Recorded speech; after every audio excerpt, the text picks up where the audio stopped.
saudara-saudara. Sebelum kita memulai segala aktivitas kita dalam satu hari ini, baiklah kita terlebih dahulu mendengarkan firman Tuhan. Namun sebelumnya marilah kita berdoa. Damai sejahtera Allah yang melampaui segala akal, kiranya memelihara hati dan pikiranmu di dalam Kristus Yesus Tuhan kita. Amin. Saudara yang dikasihi Tuhan kita Yesus Kristus, kita akan mendengarkan firman Tuhan yang diambil dari Yesaya pasal 61 ayat 8. Sebab aku Tuhan mencintai hukum dan membenci perampasan dan kecurangan. Aku akan memberi upahmu dengan tepat dan akan mengikat perjanjian abadi dengan kamu. Demikian firman Tuhan. Saudara-saudara yang dikasihi Tuhan kita Yesus Kristus, melalui perikop atau firman Tuhan pada hari ini, Tuhan memperkenalkan dirinya kepada umat Israel. Dan juga kepada kita hari ini, Tuhan memperkenalkan dirinya. Yang pertama, Dia memperkenalkan diri sebagai Tuhan yang mencintai hukum. Sedangkan yang kedua, Dia memberitahukan bahwa Dia membenci perampasan dan kecurangan.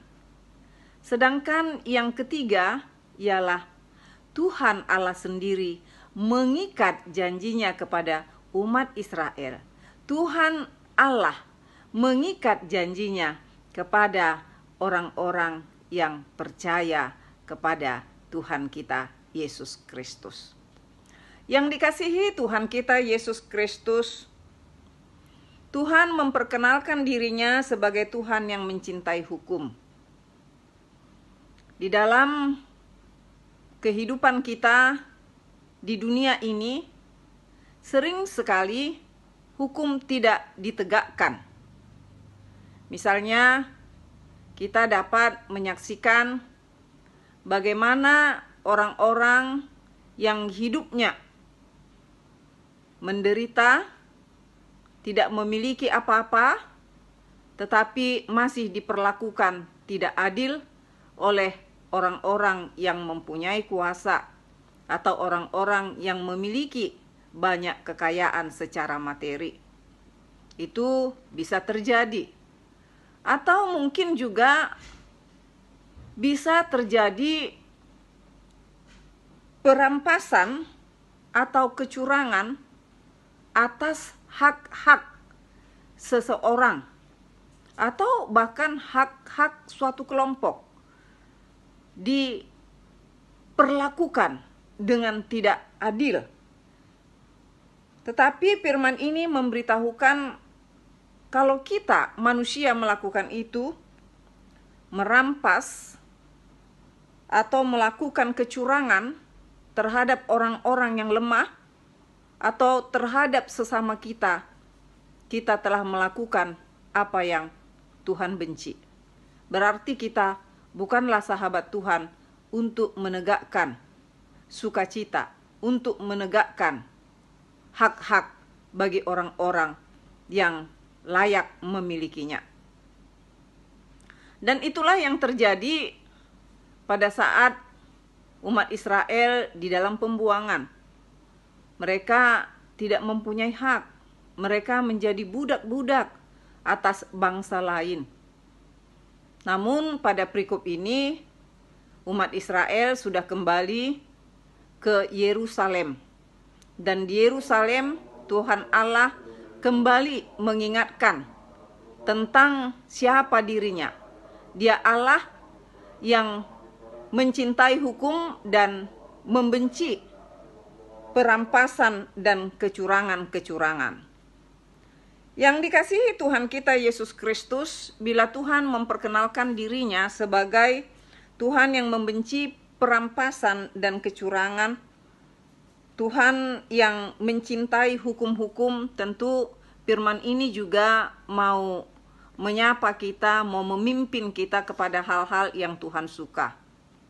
Sering sekali dalam kelompok-kelompok yang paling kecil ya, bisa terjadi ketidakadilan atau di sana tidak terjadi hukum yang diinginkan oleh Tuhan, yaitu hukum di dalam kebenaran, hukum di dalam kasih. Misalnya di tengah-tengah keluarga, bisa kita tidak menegakkan hukum Tuhan di sana.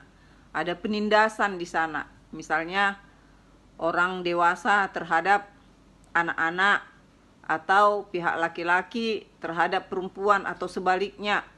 Dan hal-hal yang lain itu boleh terjadi di rumah, di kantor, atau di dalam kelompok-kelompok komunitas ya, di dalam komunitas kita.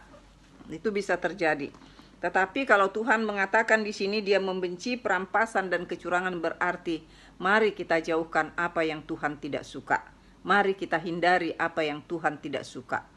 Lalu kemudian setelah Tuhan memperkenalkan dirinya dan memberitahukan apa yang dia tidak suka, maka Tuhan pun mengatakan, dan akan mengikat perjanjian abadi dengan kamu. Jadi ini adalah sesuatu yang sangat indah. Saudara yang dikasihi Tuhan kita Yesus Kristus, pernahkah Anda kecewa atas suatu perjanjian antara saudara dengan sahabat saudara, atau antara saudara dengan kekasih saudara? Mungkin pasti kita lebih banyak mengatakan, iya saya pernah merasakan hal seperti itu, karena orang yang menjanjikan itu, orang yang berjanji itu, dia tidak menepati janjinya. Justru dia yang terlebih dahulu, yaitu ingkar janji, kita katakan seperti itu. Jadi yang dikasihi Tuhan kita Yesus Kristus, yang berjanji ini bukan manusia, tapi Tuhan sendiri mengikat janji kepada umatnya. Yaitu janji apa? Tentu janji keselamatan. Kepada kita umat yang sudah dia tebus, Tuhan Yesus juga menjanjikan keselamatan kepada kita. Jadi janji Yesus bukan janji yang bisa dia ingkari, karena Tuhan sendiri adalah Tuhan yang mencintai hukum. Pasti itu akan dia berikan kepada kita, dan kita tidak akan kecewa atas janji yang disampaikan oleh Tuhan kita. Untuk itu marilah kita berpegang kepada janji-janji Tuhan.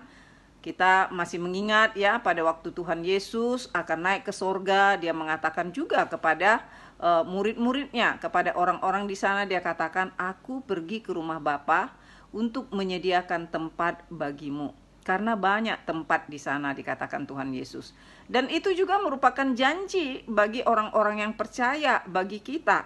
Jadi marilah kita pegang janji yang sudah disampaikan oleh Tuhan Yesus, karena itu akan dia nyatakan kelak.